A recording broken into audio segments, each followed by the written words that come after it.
အားလုံးပဲမင်္ဂလာပါကန်ယေးဝက်စ်ကို1989ခုနှစ်ဇွန်လ10ရက်နေ့မှာအမေရိကန်နိုင်ငံအတလန်တာဂျော်ဂျီယာမှာမွေးဖွားခဲ့ပါတယ်ဒါပေမဲ့သူမိဘတွေကကွာရှင်းပြီးနောက်ကန်ယေးဟာအမေဖြစ်သူဒိုနာဝက်စ်နဲ့အတူချီကာဂိုရဲ့ဆော့ရှော့ရက်ကွက်မှာကြီးပြင်းလာခဲ့ပါတယ်အဖေနဲ့အမေကကန်ယေးအသက်3နှစ်အရွယ်မှာကွာရှင်းခဲ့ကြပါတယ်အဖေဖြစ်သူရေဝက်စ်ကသူ့ဘဝထဲမှာဆက်လက်ပါဝင်ခဲ့ပါတယ်ကန်ယေးအမေဒေါ်နာဝက်စ်ကဆရာမဖြစ်ပြီးနောက်ပိုင်းချီကာဂို State University English Professor ဖြစ်လာခဲ့ပါတယ်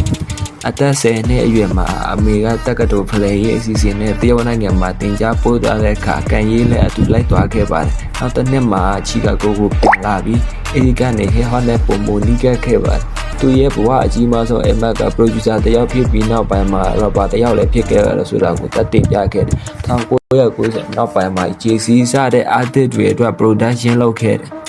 2001 The Blueprint ကကန်ယေးကိုပုံမတိလာစေပါတယ်2004ခုနှစ်မှာ The College Dropout Album က Drop the Wire Jesus War of Down စတဲ့တခြင်းတွေ Album အောင်မြင်ခဲ့ပြီး Grammy တွေလည်းရခဲ့ပါတယ်ကန်ယေးဒီ Music Fashion Business အောက်ကိုတိုင်းဖန်တီးအပေါ်အလုံးမင်းယုံကြည်ခဲ့သူတယောက် Hip Hop ရဲ့အကြီးတဲ့ artist တယောက်ဖြစ်လာပြီးနောက်ပိုင်း Nike နဲ့စတဲ့ Adidas နဲ့ရေစီးစနီကာ fashion မှာအမြင်မှုရခဲ့တဲ့အဲဒီနောက်ပိုင်းကန်ယေးရဲ့အငင်းပွားစရာပြောဆိုမှုတွေဟာ2022ခုနှစ်မှာပုံမပြင်းထန်လာပြီး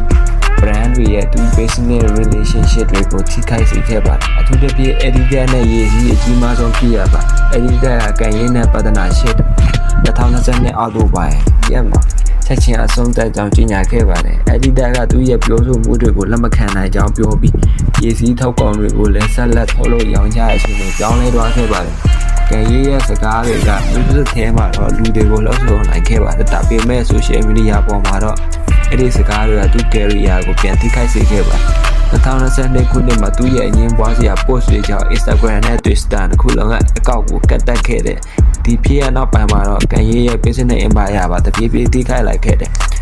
2009ခုနှစ်စက်တင်ဘာ23ရက်မှာ New York City Music Video Award ကျင်းပခဲ့တဲ့ Taylor Swift က Best Female Video ဆုရတဲ့ချိန်ကန်ယေးကစင်ပေါ်တက်လာပြီး Taylor ရဲ့ဆုလက်မှတ်စကားကိုကြားဖြတ်ပြောခဲ့ပါတယ်ကန်ယေးက Beyonce ရဲ့ video ကိုပိုပြီးထိုက်တန်တယ်လို့ user ကြောင့်ပြောခဲ့တာကြောင့်ပရိသတ်တွေနဲ့မီဒီယာတွေကြားမှာအကြီးကျယ်ဝေဖန်ခဲ့ရပါတယ်ဒီဖြစ်ရကကန်ယေးရဲ့ career ကိုချက်ချင်းအဆုံးသတ်စေခဲ့တာမဟုတ်ပါဘူးဒါပေမဲ့ကန်ယေးက hip hop ကိုပြောင်းလဲခဲ့တဲ့ genius တစ်ယောက်လို့